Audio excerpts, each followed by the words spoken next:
Hello everyone, welcome back to my channel. तर आजच्या व्हिडिओमध्ये आपण पारसी मॅरेज आणि डिवोर्स जो आहे ते बघणार आहोत. आपण याच्या आधी हिंदू मॅरेज, मुस्लिम मॅरेज आणि डिवोर्स हे दोन्ही बघितलेलं आहे. आता आपण पारसी मॅरेज बघणार आहोत आणि पारसी नंतर आपण पुढच्या लेक्चरमध्ये आपण ख्रिश्चन मॅरेज बघूयात. सो आता पारसी आपल्याला माहिती आहे एक फार छोटीशी कम्युनिटी आहे इंडियामध्ये आणि ही मोनोगॅमस कम्युनिटी आहे. तर मोनोगॅमस कम्युनिटी म्हणजे काय की हे त्यांच्या रिलिजनच्या बाहेर जे आहे लग्न करत नाहीत. आता ह्यांच्यामध्ये जे लग्न आणि डिवोर्स आहे हे कुठल्या ॲक्टने गव्हर्न केले जातात, तर इथे the Parsi marriage and divorce act 1936चा जो आहे ह्या ॲक्टच्या अंतर्गत पारसी मॅरेज आणि त्यांचं जे मॅरेजचं डिझोल्युशन असतं डिवोर्स थ्रू हे गव्हर्न केलं जातं. आता हा जो ॲक्ट आहे Parsi marriage and divorce act हा कधी फोर्समध्ये आला, सो 22 जून 1936. आणि इंडिया ऑल ओव्हर इंडियामध्ये जे पारसीज राहतात त्यांच्यावरती हा जो ॲक्ट आहे हा ॲप्लिकेबल आहे. म्हणजे इंडियामध्ये जितकेही पारसी राहतात तर त्यांची लग्न आणि त्यांचे जे डिवोर्स आहे ह्या ॲक्टच्या अकॉर्डिंगच होतात. आता लग्नाची संकल्पना जी आहे आपण मुस्लिम लॉमध्ये बघितलं होतं की मॅरेज इज अ कॉन्ट्रॅक्ट, तसंच पारसीजमध्ये मॅरेज हा काय आहे एक कॉन्ट्रॅक्ट म्हणून याला आपण मानलेला आहे. म्हणजे Parsi community basically they regard marriage as a contract. आपण हिंदू पाहिलं, हिंदूमध्ये काय मॅरेज इज अ सॅक्रोसेंट, तसं मुस्लिम आणि पारसीजमध्ये मॅरेज इज अ कॉन्ट्रॅक्ट. पण जरी हा कॉन्ट्रॅक्ट असेल तरी सुद्धा इथे मात्र एक रिलिजियस सेरेमनी आहे जी अतिशय आवश्यक आहे, अत्यावश्यक आहे. ती सेरेमनी जर कंप्लीट झालेली नसेल तर ते लग्न जे आहे व्हॅलिड नाही असं त्या ठिकाणी गृहीत धरलं जातं. मग ही सेरेमनी कुठली आहे? आशीर्वाद सेरेमनी. सो आशीर्वाद सेरेमनी जी आहे इट इज मॅन्डेटरी. कशा करता? एक व्हॅलिड पारसी मॅरेज करता आशीर्वाद सेरेमनी जी आहे ती मॅन्डेटरी आहे. So it is essentially regarded a contract consenting mind is essential.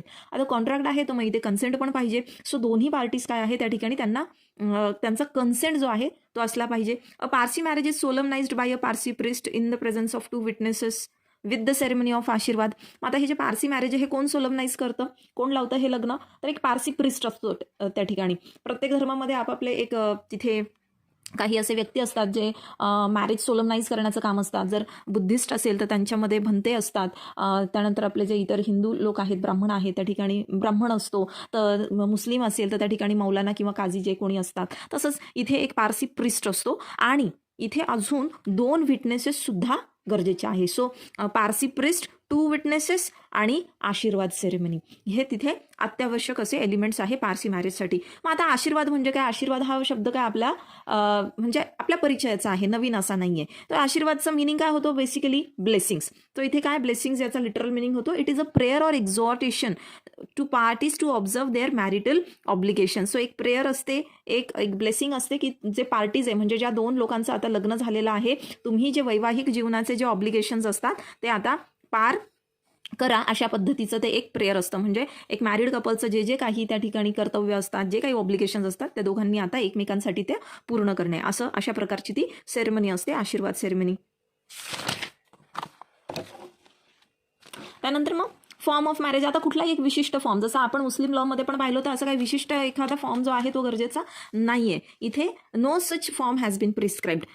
पण काय वेगवेगळ्या पार्टमध्ये आता जसं जसं भौगोलिक परिस्थिती बदलते ना तसं तसं त्या ठिकाणाप्रमाणे काही छोटे मोठे जे आहे व्हेरिएशन्स जे असतात कस्टममध्ये ते होत असतात. बट अदरवाईज अशी कुठली एक असा कुठला एक विशिष्ट असा फॉर्म असं सांगितलेला नाहीये. फक्त इथे काय आहे? आशीर्वाद सेरेमनी गरजेची आहे. प्रिस्ट जे आहे प्रिस्टने ते परफॉर्म केलेलं पाहिजे आणि त्या ठिकाणी 2 विटनेसेस पाहिजे. हे आपल्याला सेक्शन 3B अंतर्गत आपल्याला हे प्रोव्हिजन सापडतं. मग आता गार्जियनशिप इन मॅरेज. आता बघा हे खरं तर ज्यावेळेस अमेंडमेंट झाली, अमेंडमेंट थ्रू काय आहे हे काढून टाकण्यात आलेलं आहे आता. कारण की आता ह्या ॲक्टच्या अंतर्गत मुलाचं वय 21 आणि मुलीचं वय 18 हे पूर्ण नसेल तर ते लग्न जे आहे ते व्हॅलिड नाहीच आहे. आणि त्यामुळे गार्जियनशिपचा इथे आता काही एक रोल राहिलेला नाही. गार्जियन कधी ज्यावेळेस मायनर असतात, आपण मुस्लिम मॅरेजमध्ये बघितलं की तिथे गार्जियन असतात, बरोबर. तर इथे गार्जियनची काही एक आता गरज नाहीये. हे अमेंडमेंट थ्रू जे आहे ती प्रोव्हिजन काढून टाकण्यात आलेली आहे. आता इसेन्शियल्स काय आहे? इसेन्शियल्स आपण बघूयात. आता सेक्शन 3 जो आहे ना, सेक्शन 3 मध्ये Parsi marriage and divorce act जो आहे 1936चा, ह्याच्यामध्ये काय दिलेलं आहे की no marriage shall be valid if. लग्न व्हॅलिड नसणार कधी? जेव्हा कॉन्ट्रॅक्टिंग पार्टीज. आता कॉन्ट्रॅक्टिंग पार्टीज म्हणजे काय? तो मुलगा आणि ती मुलगी म्हणजे ते नवरी नवरदेव ते जे असतात ते एकमेकांशी रिलेटेड नाही पाहिजे. कुठल्या रिलेशनमध्ये?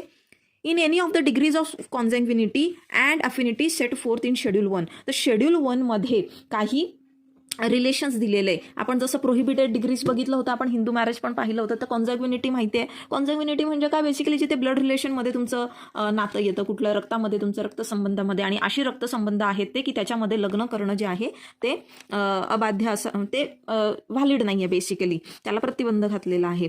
देन अफिनिटी म्हणजे काय की आत्मीयतेचे जे संबंध असतात. फॉर एक्झाम्पल, आता पत्नी आहे आणि पत्नीची जी बहीण आहे किंवा पत्नीची जी बहिणीची मुलगी आहे, तर अशा रिलेशनमध्ये आपण लग्न करू शकतो का? नाही करू शकत. का? कारण तिथे अफिनिटीचं रिलेशन आहे. जरी रक्ताचं रिलेशन नसेल तरी आता ह्या पत्नी थ्रू तिचे जे नातेवाईक आहे, तिचे जे माहेरचे सगळे संबंधी आहे, त्यांच्यासोबत एक रिलेशन क्रिएट होतं जे अफिनिटीचं आहे. तर हे कुठकुठले रिलेशन आहे? तर जो शेड्यूल 1 आहे ह्या ऍक्टचा, या शेड्यूल 1 मध्ये असे 33 फिमेल रिलेटिव्ह दिलेले, ज्याच्यासोबत तो जो मेल असतो, म्हणजे नवरा मुलगा जो आहे, जो नवरदेव आहे, तो नाही लग्न करू शकत. आणि 33 मेल रिलेटिव्ह दिलेले, ज्याच्यासोबत वुमन जी आहे ती लग्न नाही करू शकत. तर दोघांसाठी 33 या ठिकाणी काही कॉन्झॅग्युनिटी आणि अफिनिटी मधले रिलेशन जे आहे ते दिलेले आहे आणि ते आपल्याला शेड्यूल 1 मध्ये सापडतात.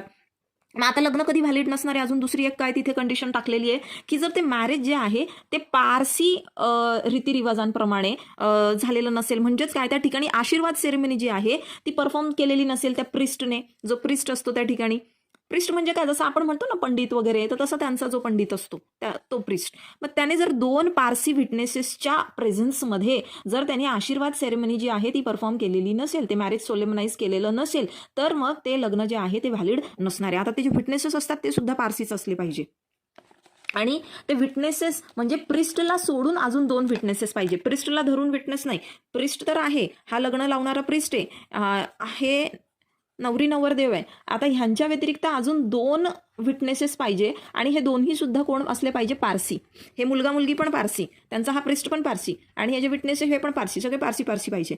त्यानंतर तिसरं काय दिलेलं आहे की इथे मुलाचं वय जे आहे 21 पेक्षा कमी नसायला पाहिजे आणि मुलीचं एज जे आहे ते 18 पेक्षा कमी नसलं पाहिजे. मग इंटरकास्ट मॅरेज जे आहे इथे व्हॅलिड आहे का?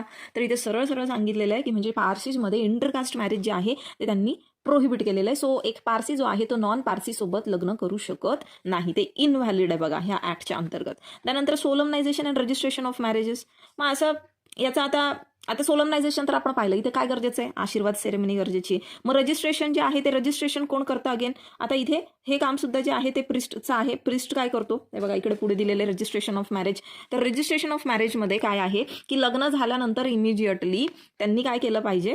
ते जे मॅरेज आहे ते रजिस्टर केलं गेलं पाहिजे. So every Parsi marriage should immediately after the solemnization of the marriage be certified by the officiating priest in the form content in schedule 2. तर शेड्यूल 2 मध्ये एक फॉर्म दिलेला आहे, जो लग्न लावतो ना तो प्रिस्ट, त्याने ते त्या ठिकाणी ते सर्टिफाय करायचं आहे. आणि त्यानंतर मग त्याच्यामध्ये बरेचसे काही डिटेल्स आहेत. त्याच्यात काय काय, लग्न कुठे झालं, त्या दोघांची नावं काय, मुलगा मुलगीची नावं काय, त्यांचं स्टेटस काय होतं लग्नाच्या वेळेला, त्यानंतर त्यांचं rank, profession at the time of marriage, ages काय, पार्टीचं वय काय आहे, त्यांचं रेसिडेन्स म्हणजे ॲड्रेस वगैरे काय आहे, त्यानंतर त्यांचं फादर्सचं सुद्धा, फादरचं प्रोफेशन काय आहे, किंवा मग त्या फादर्सच्या ऐवजी जर कोणी त्यांचे गार्जियन्स असतील, जर नॅचरल पेरेंट्स जिवंत नसतील, त्या ठिकाणी कोणी गार्जियन असेल, तर असं सगळे त्याच्यामध्ये डिटेल्स नमूद करायचे. आणि हे जे सर्टिफिकेट आहे हे सर्टिफिकेट त्या प्रिस्टने साईन केलं गेलेलं असलं पाहिजे.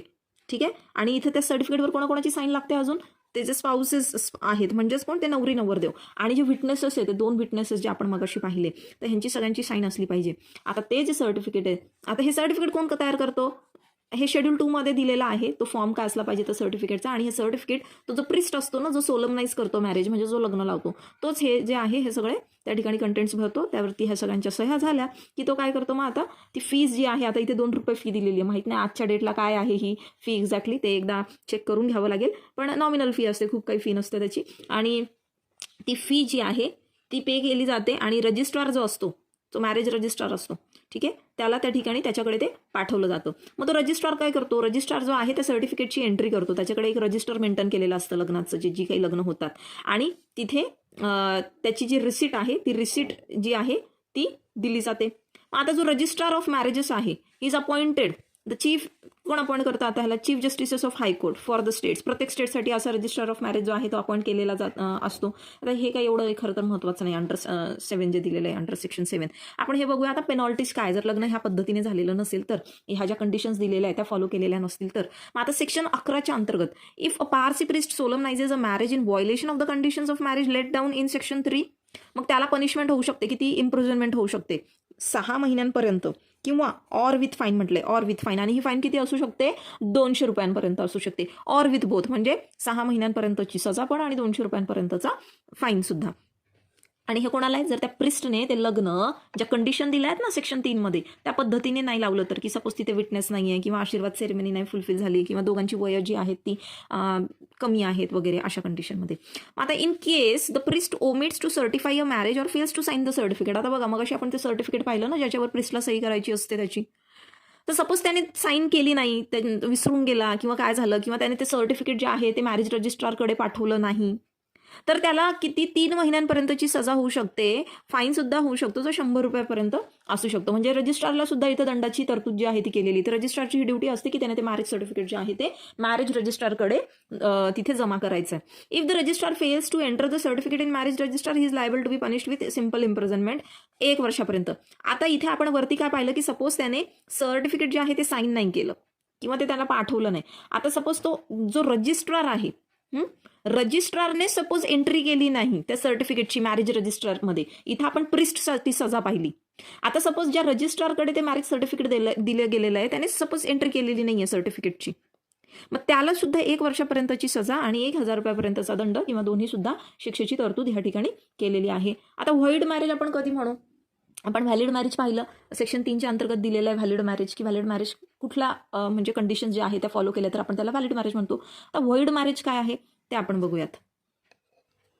So the void marriage is one that is regarded having not taken place in the eyes of law. आता व्हॉइड मॅरेज काय हे ऑलरेडी आपण मागच्या लेक्चर्समध्ये पण खरं तर पाहिलेलं. व्हॉइड मॅरेज म्हणजे काय, असं लग्न की जे कायद्याच्या नजरेत कधी झालंच नव्हतं. A degree of nullity can be obtained by the either party to the marriage or by person having sufficient interest in it. आता ज्यावेळेस लग्न व्हॉइड असतं त्यावेळेस डिवोर्स नाही होत तिथे, ते लग्न जे आहे नल म्हणून त्या ठिकाणी घोषित केलं जातं. So degree of nullity pass होते तिथे, डिग्री ऑफ डिवोर्स नाही. हा फरक आहे दोघांमध्ये. ठीक आहे, आता बघूयात पारसी मॅरेजमध्ये काय आहे व्हॉइड मॅरेजचे ग्राउंड्स. की suppose prohibited relationship of consanguinity or अफिनिटीमध्ये लग्न झालंय, जे मगाशी आपण सेक्शन 3 मध्ये बघितलं ना की काही तिथे आपण पाहिलं की एक शेड्यूल 1 आहे. शेड्यूल 1 मध्ये 33 रिलेशन दिले दोन्हीसाठी, मेलसाठी पण आणि वुमनसाठी पण. तर त्या रिलेशनशिपमध्ये लग्न झालेलं असेल तर ते व्हॉइड मॅरेज आहे. किंवा ज्या नेसेसरी फॉर्मॅलिटीज आहे मॅरेजच्या त्या परफॉर्म झालेल्या नसतील. म्हणजे काय, आता नेसेसरी फॉर्मॅलिटी काय आहे इथे, आशीर्वाद सेरेमनी झालेली नसेल तेव्हा सुद्धा ते व्हॉइड मॅरेज आहे. मग जे पार्टी आहे, पार्टी टू द मॅरेज, त्यांचं जे एज आहे it is below requisite age of marriage. म्हणजे काय, मुलगी 18 पेक्षा कमी आहे आणि मुलगा 21 पेक्षा कमी आहे. त्यानंतर either party to the marriage was important under section 30. म्हणजे दोघांपैकी कुठली पण पार्टी जी आहे ती इम्पॉर्टंट आहे. आता इम्पॉर्टंट ह्या शब्दाचा अर्थ तुम्ही डिक्शनरीमध्ये शोधून घ्या जर तुम्हाला तो माहीत नसेल तर. ठीक आहे, इम्पॉर्टन्सी हे एक रिझन आहे. जर कुठली पण पार्टी इम्पॉर्टंट आहे आणि हे जर लग्नाच्या आधी माहीत नव्हतं तर मात्र ऑब्व्हियसली माहीत नसणारच आहे ना, तर ते लग्न जे आहे ते व्हॉइड असेल. So this was all about marriage. आता पुढे आपण बघूयात की डिझॉल्युशन ऑफ मॅरेज. म्हणजे मॅरेज डिझॉल्व्ह करायचं असेल किंवा डिवोर्स, नलिटी, ह्याचे जे ग्राउंड्स आहेत ते कुठे आपल्याला सापडतात. आता डिझॉल्युशन ऑफ मॅरेज म्हणजे काय, डिझॉल्युशन मॅरेज म्हणजे जे हजबंड वाईफचं रिलेशन आहे it comes to an end, they no more remain as husband and wife. Marital tie ceases to exist. त्यांचे जे मॅरिटल टाईज आहेत की म्हणतात ना विवाह गाठ छूट जाती है, खुल जाती है. मग हे कुठं दिलेलं आपल्याला, section 30, 31, 32 of the Parsi marriage and divorce act 1936. आता ह्याच्यामध्ये काय दिलेलं आहे 30, 31, 32 मध्ये grounds of divorce for both husband and wife. तर असे कुठले ग्राउंड्स आहे, ग्राउंड्स म्हणजे काय, असे कुठले रिझन्स आहे, कोणत्या बेसिसवर हजबंड किंवा वाईफ जो आहे तो डिवोर्स जो आहे तो मागू शकतो. तर आपण बघूयात आता सेक्शन 30 काय म्हणतोय. सेक्शन 30 म्हणतोय suit for nullity. In any case in which consummation of the marriage is from natural causes impossible such marriage may at the instance of either party there to be declared to be null and void. आता consummation of marriage म्हणजे लग्नानंतर जे पती पत्नीचे संबंध असतात ते संबंध जर प्रस्थापित करण्यासाठी काही अडचण येत असेल तर म्हणजे असं काही रिझन आहे, नॅचरल कॉज आहे. ठीक आहे, फॉर एक्झाम्पल दोघांपैकी एका पार्टीमध्ये असं काही by some reason suppose this party is not interested in male. ठीक आहे, ही नवरी मुलगी आहे, ही वाईफ आहे. Wife by any chance is not interested in men, she is interested in women. तो त्यामुळे मॅरेज जे आहे ते कन्झ्युम झालेलं नाही आहे. Due to some natural causes impossible आहे. मग अशा वेळेला जर हजबंडच्या at the instance of the either party, म्हणजे या हजबंडच्या इन्स्टन्सवर हे जे मॅरेज आहे नल अँड व्हॉइड जे आहे त्या ठिकाणी डिक्लेअर होऊ शकतो. Then suits for dissolution. So if a husband or wife shall have been continually absent from his or her wife or husband for the space of 7 years and shall not have been heard of as being alive within that time by those persons who would have naturally heard of him or her and he or she been alive, the marriage of such husband or wife may at the instance of either party there to be dissolved. आता हे जे ground आहे हे आपण आधी पण बघितलेलं आहे बघा. हे 7 वर्षांचं आपण हिंदूजचं ज्यावेळेस डिवोर्स बघितला होता ना हिंदू लोक पर्सनल लॉमध्ये त्यावेळेस. आता सपोज आता हे दोघांसाठी आहे हे ग्राउंड. हा हजबंड आहे आणि ही वाईफ आहे. हजबंड 7 वर्षापासून याचा आता पत्ताच नाही आहे हा कुठे. आणि ज्या ज्या लोकांना माहीत असलं पाहिजे म्हणजे त्याचे आई वडील, त्याचे नातेवाईक, त्याचे मित्र, त्याचे कामाच्या ठिकाणी जे कुठले लोक आहे त्या सगळ्यांकडे चौकशी करून सुद्धा ह्याचा कुठेही ठाव ठिकाणा लागलेला नाही. सेम आहे इकडे सुद्धा. म्हणजे सपोज हा हजबंड आहे आणि ही वाईफ आहे. वाईफबद्दल सगळीकडे चौकशी करून सुद्धा 7 वर्षांपर्यंत त्याचे व्हेअर अबाउट्स जे आहे ते आपल्याला सापडलेले नाही आहे. तिच्याबद्दल काय ऐकायला आलेलं नाही आहे. मग अशा सिच्युएशनमध्ये सुद्धा ते मॅरेज जे आहे ते डिझॉल्व्ह झालेलं आहे असं गृहीत धरलं जातं. Then grounds for divorce for both husband and wife. आता 32च्या अंतर्गत आपल्याला डिवोर्ससाठी ग्राउंड दिलेले काय आहे की that the marriage has not been consummated within 1 year after its solemnization owing to the wilful refusal to the defendant to consummate it. म्हणजे लग्नाला 1 वर्ष झालंय पण लग्नाला 1 वर्ष होऊन सुद्धा ते पती आणि पत्नी जे आहे त्यांच्यामध्ये कुठल्याही प्रकारचं एक जे हजबंड वाईफचं रिलेशन असतं ते प्रस्थापित नाही झालंय. म्हणजे त्यांच्यामध्ये ते जे मॅरेज आहे ते कन्झ्युम नाही झालंय. There is no physical relationship between them. आणि का नाही आहे? कारण दोघांपैकी कुठली तरी एक पार्टी विलफुल रिफ्यूज करते. म्हणजे स्वतःहून त्या ठिकाणी रिफ्यूज करते दोघांपैकी एक पार्टी. त्यामुळे मग हा एक ग्राउंड असू शकतो डिवोर्स करता. Then that the defendant at the time of the marriage was of unsound mind and has been habitually so up to the date of the suit. ज्या वेळेला लग्न झालं त्या लग्नाच्या वेळेला दोघांपैकी एक पार्टी, फॉर एक्झाम्पल आता हे हजबंड आहे, हा वाईफ आहे, ही वाईफ आहे. हां, हजबंड जो आहे तो लग्नाच्या वेळेस अनसाऊंड माइंडचा होता आणि हे काय त्या वाईफला माहीत नव्हतं. आणि वाईफ ज्या दिवसाला सूट फाईल करते कसला डिवोर्सचा त्या दिवसाला सुद्धा तो अनसाऊंड माइंडचाच आहे. ठीक आहे. अनसाऊंड माइंड म्हणजे काय? लुनॅटिक आहे, इन्सेन आहे, वेड आहे म्हणजे जो.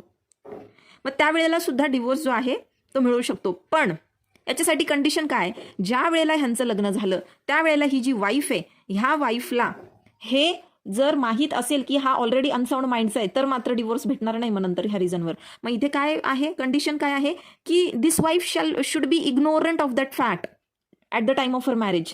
तिला ही गोष्ट माहीत नसली पाहिजे लग्नाच्या वेळेला की ज्याच्याशी माझं लग्न होतंय तो मनुष्य तर अनसाऊंड माइंडचा आहे.